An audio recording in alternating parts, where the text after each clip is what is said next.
Greetings and salutations, everybody. I got a new video here for you, a series I've seen all of previously, but I've been wanting to revisit. But first, for those who are new here, I like to make these videos about stuff that I enjoy and want to share, usually film, but not exclusively, and seems to drift a little bit more towards horror and old 80s films as well. And so if you like what you see, please consider subscribing and hitting that little bell icon down in the corner to get notification for when I put up new content, which is usually once or twice a week, though sometimes I like to work in a third if there's something that I really want to talk about. And be sure to check out my back catalog, stick around to the end, and share both this video and channel around, as it really does help out a lot. Okay, now that all that is out of the way, as mentioned in previous installments in the series, I've been revisiting the Friday the 13th series, or the whole franchise I should say. So if you're new here, I have some previous videos which I will link to in the description, and you might want to go ahead and check those out as well. And but anyways, here I am with the final two parts in the series, in this meat of the franchise of the Friday the 13th films. I'm waiting until after I revisit the Nightmare on Elm Street films before hitting up Freddy Vs Jason and then addressing any of those remakes that were made as well. So here I am with the final two. So let's go ahead and start with part 9, which is Jason Goes to Hell from 1993. Now I remember when this one first hit the theaters, and to this day I'm still not a huge fan of it. For those unfamiliar or those who haven't seen this since they were knee-high to a bullfrog, in this one starts out with Jason getting killed, just flat out dead, literally blown to smithereens.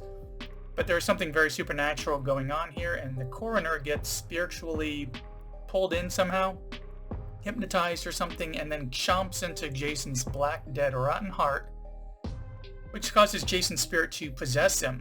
As this unfolds, we have a body swap situation, which is kind of interesting, where Jason is kind of hopping from one body to another while trying to track down his sister, who, through a weird ritualistic kind of stuff, which somehow even involves the Necronomicon from the Evil Dead films showing up, could have him become reborn through this process.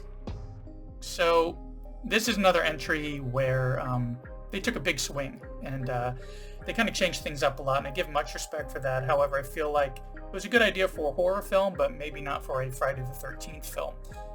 The special features go into more detail for what the writer and the directors were, trying to accomplish with this, and some of that makes a bit sense, but it didn't make it into the movie, and I just feel like it didn't translate to the screen what they were intending with it.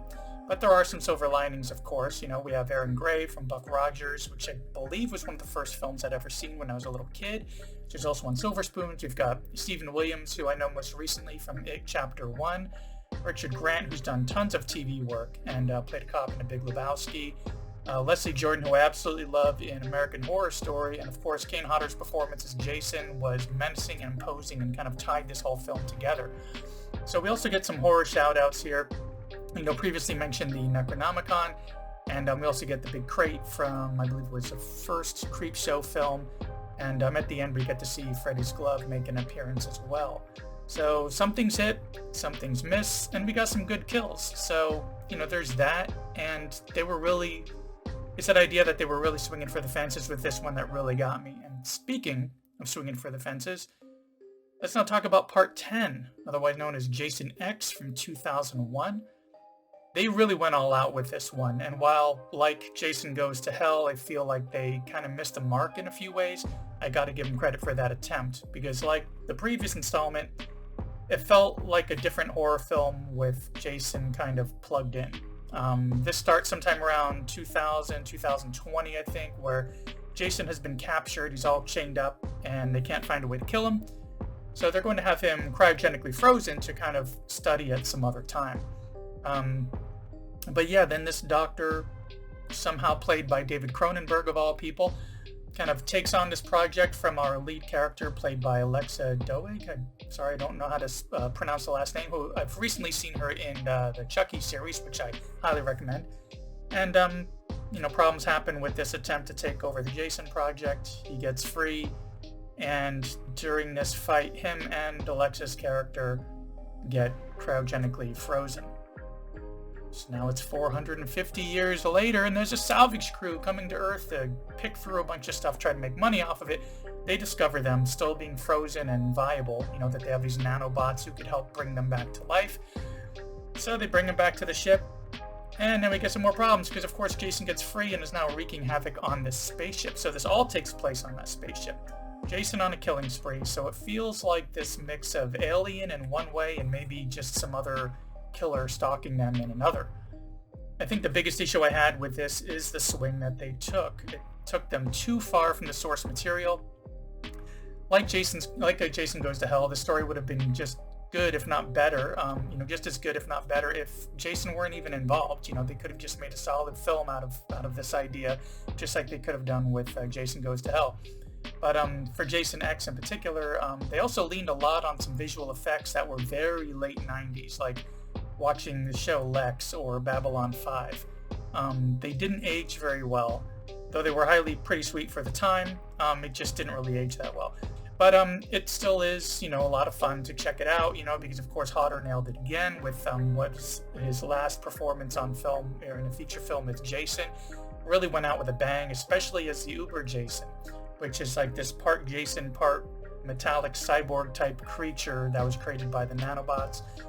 It is absolutely crazy, but with that we also get some cool deaths. We get one with some liquid nitrogen, that was really cool.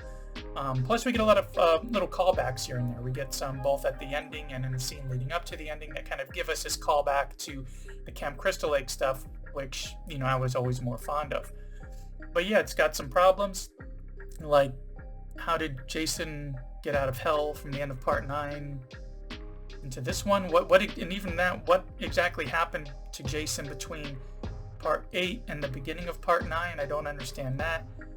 There's a certain level of kind of needing to just accept certain things about the story, that suspension of disbelief. And I think by the time we got to these films, there was just a little bit too much that they were expecting us to buy into when we've already bought into so much. Him being unstoppable, this weird mutated freak who was brought back from the dead. It's like, okay, enough. We've taken in as much as we can. Now we're 450 years in the future. Okay, but even though it's not perfect, neither one of these are perfect, they can still be some fun to check out. But yeah, and speaking of checking out, thanks for checking out this little video about those two as well. I will be doing one more video that kind of talks about the series as a whole, kind of how I rank some of the films, how I feel about them after watching them, especially some of these, which it had been several years since I'd seen them. But yeah, so anyways, thanks for checking out. Thanks for sticking around to the end. Be sure to do all that YouTube stuff that I mentioned at the beginning, as it really does help out quite a bit. And I will see you in the next one.